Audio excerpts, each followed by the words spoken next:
Farda sangaan sooranii farda sangaan sooranii gadumaa jedhee teeda abara maleen boonanii kaacalluma jedheen deema kaya ijoollee. Illee koon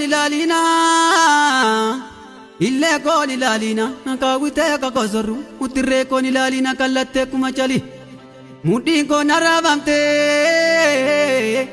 akka daggala birra ngatta loonuu mammagala ngatta akka busaa daggala kaya ijoollee.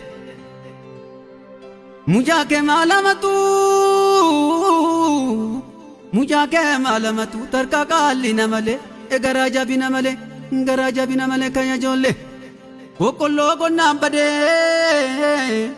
Boqqolloo qonnaan badee garbuu qonnaan maseene yetti yeroo suman baradhee gaafa diinii na seene kaya ijoollee.